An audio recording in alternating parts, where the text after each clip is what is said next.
So students, that was the story Iswaran the Storyteller from your supplementary book, and you have noted down the character of Iswaran. So guys, now I am going to start a new chapter from your Beehive book. So students, you open your Beehive, the main book, chapter number 7, a poetry, The Duck and the Kangaroo, written by Edward Lear. You note down the date, 1812.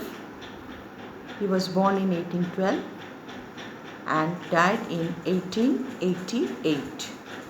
Edward Lear, he was a very renowned and popular poet in the field of English literature, and he has written many allegorical poems apart from other poems, rational poems, but he has written many allegorical poems also. Now the question arises that what is allegory? Guys, open your notebook and note down the word allegory. A-L-L-E-G-O-R-Y. A-L-L-E-G-O-R-Y. Allegory. What is allegory? This is an allegorical poem of Edward Lear. Allegory means only on earth man can speak. Apart from man, nobody can speak. All the animals or species, birds, animals, reptiles, they cannot speak. They have their own sound. Dogs bark, donkeys bray, tigers roar, cats mew. So, you have watched allegorical movies that animals, species, birds, dogs, butterflies, duck, hen, they are talking, they are conversing as man.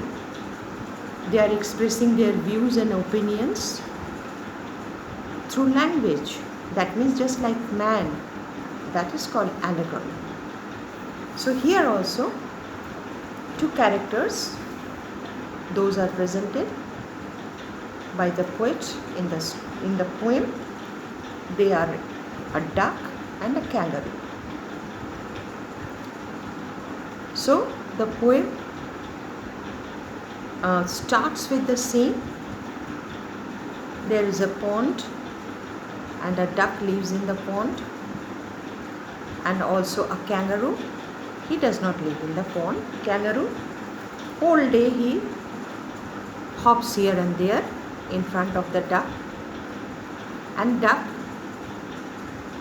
often he wishes that if he could also hop like kangaroo, if he could have got that quality of hopping, because the duck is quite tired of living in that stagnant, nasty water. He is bored. So that is why, and the duck, he is flattering kangaroo for this quality. That duck is flattering the kangaroo that you have a very good quality that you can hop. You can cover a long distance by hopping once, but I don't have that capacity, I don't have that ability. Simultaneously, he is flattering the kangaroo, but there is an intention of his flattering, or of there is an intention of the flatter by the duck. The duck approaches or requests the kangaroo that I am bored of living in this nasty stagnant pond. Will you take me on your back, because I would like to see the world, whole world, sitting on your back. This is my intense desire,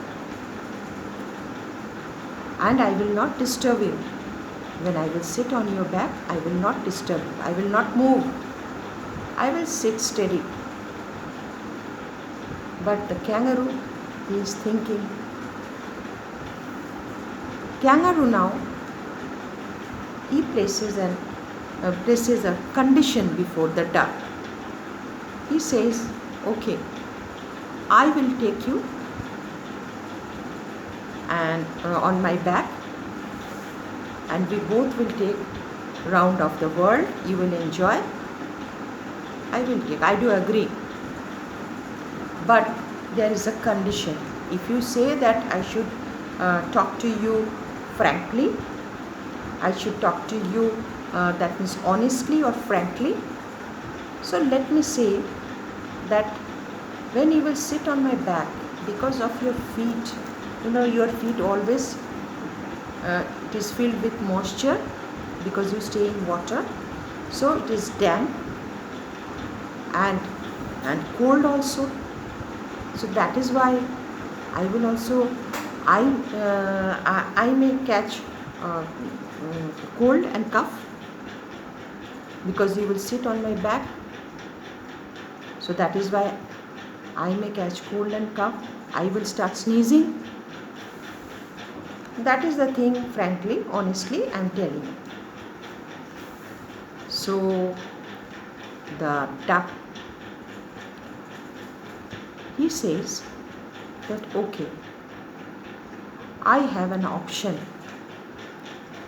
I will sit on your back and you will not get disturbed because of my wet and moisture feet. So you will be also comfortable because I have purchased 4 pairs of woolen socks. Duck has already purchased 4 pairs of woolen socks, that means worsted socks, it is written, woolen warm socks. Then I will wear, it will be comfortable for you also, for me also, then I will sit. Apart from that, I have bought one cloak. Cloak, have you seen that robe?